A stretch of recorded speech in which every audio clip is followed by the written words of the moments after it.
ಇವತ್ತು ನಾನು ಸಿಂಪಲ್ಲಾಗಿ ಗಾಣಕೆ ಸೊಪ್ಪಿನ ಪಲ್ಯ ಹೇಗೆ ಮಾಡೋದು ಅಂತ ತೋರಿಸ್ತಿದ್ದೀನಿ.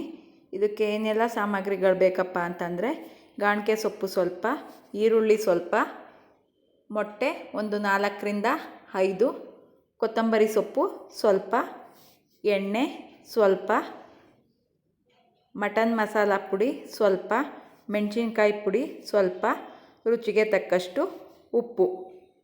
ಈ ಗಾಣಕೆ ಸೊಪ್ಪು ಆರೋಗ್ಯಕ್ಕೆ ತುಂಬಾ ಒಳ್ಳೆಯದು.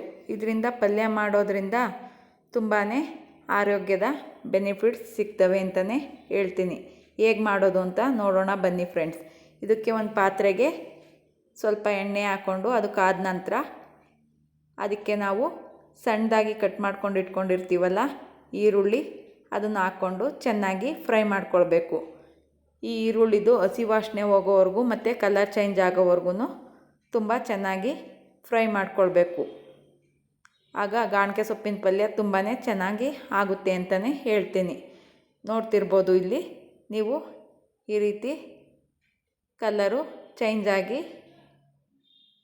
ತುಂಬಾ ಹಸಿ ವಾಸನೆ ಎಲ್ಲ ಹೋಗೈತೆ. ನಾನು ಇದಕ್ಕೆ ನೆಕ್ಸ್ಟು ಕಟ್ ಮಾಡಿಕೊಂಡು ತೊಳ್ಕೊಂಡಿದ್ನಲ್ಲ ಗಾಣಕೆ ಸೊಪ್ಪು, ಅದನ್ನು ಸಹ ಹಾಕ್ಕೊಂಡು ಇದ್ರ ಜೊತೆಲೇ ಚೆನ್ನಾಗಿ ಫ್ರೈ ಮಾಡ್ಕೊಳ್ತಿದ್ದೀನಿ.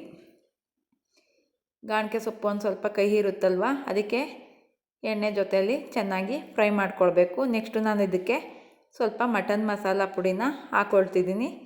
ಇದನ್ನು ಸಹ ಹಸಿ ವಾಸನೆ ಹೋಗೋವರೆಗೂ ಫ್ರೈ ಮಾಡಿಕೊಂಡು ನೆಕ್ಸ್ಟು ನಾನು ಮೆಣಸಿನ್ಕಾಯಿ ಪುಡಿ ಮತ್ತು ಉಪ್ಪನ್ನು ಸಹ ಹಾಕ್ಕೊಂಡು ಇದ್ರ ಜೊತೆಲೇ ಚೆನ್ನಾಗಿ ಮಿಕ್ಸ್ ಮಾಡ್ಕೊಳ್ತಿದ್ದೀನಿ.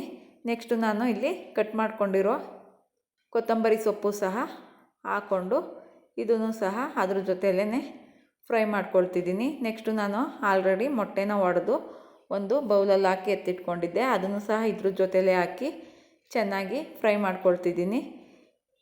ಇದು ಮೊಟ್ಟೆದು ಹಸಿ ವಾಸನೆ ಹೋಗೋವರೆಗೂ ಸಹ ಸಣ್ಣ ಉರಿಲೇ ತುಂಬ ಚೆನ್ನಾಗಿ ಫ್ರೈ ಮಾಡ್ಕೊಳ್ಬೇಕು.